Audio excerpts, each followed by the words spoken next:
Bacaan hari ini membimbing kita melalui bacaan pertama. Kita dibimbing bahwa Tuhan sungguh menyertai, bekerjalah Tuhan menyertai.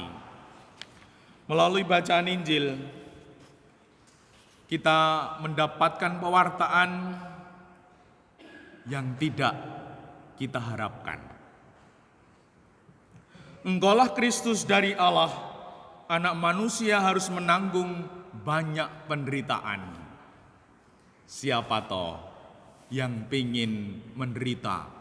Cita-citaku adalah menderita. Tidak ada. Namun inilah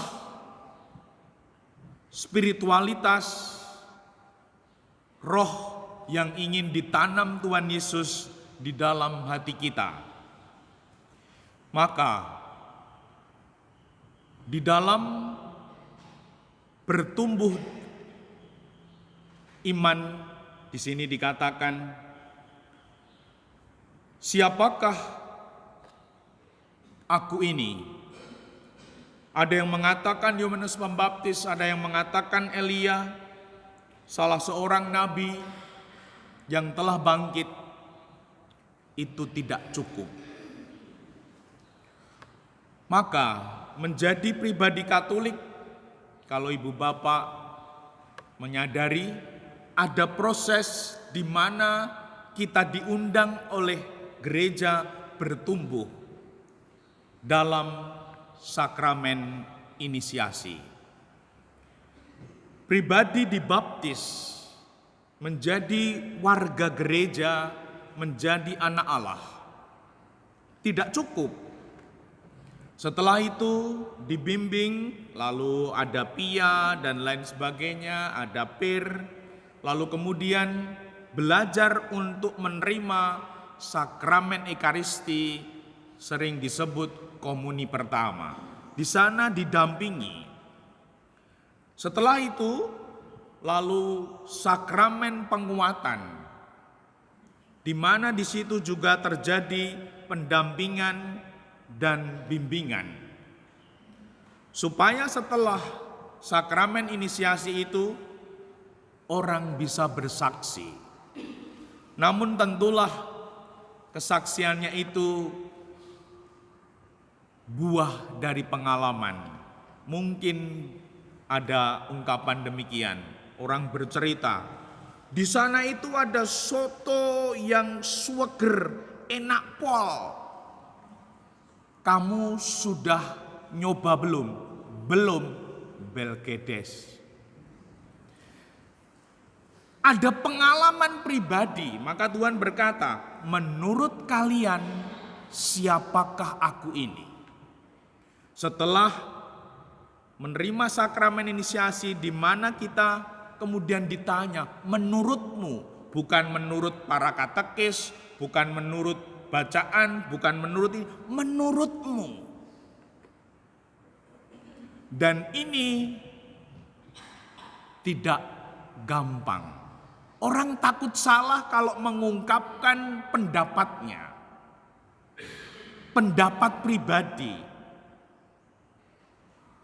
Dan semoga kita boleh bertumbuh di dalamnya, mau belajar,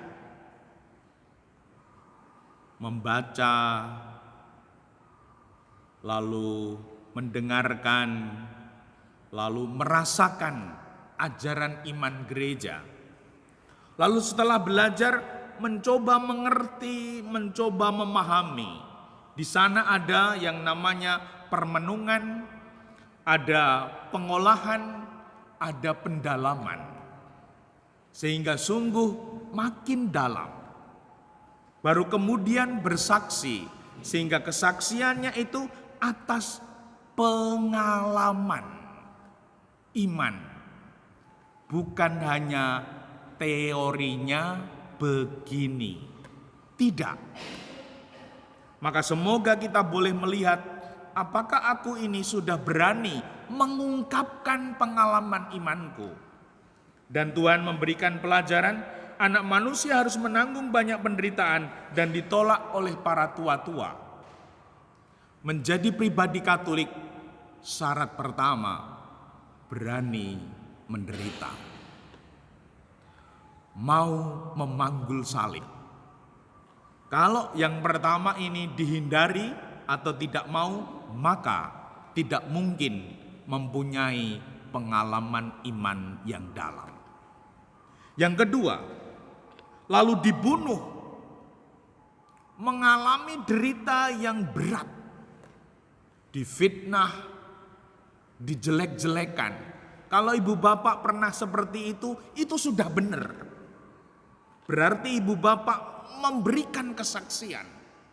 Tidak hanya ingin menyenangkan orang, namun ngomong tentang kebenaran, tentang kesaksian.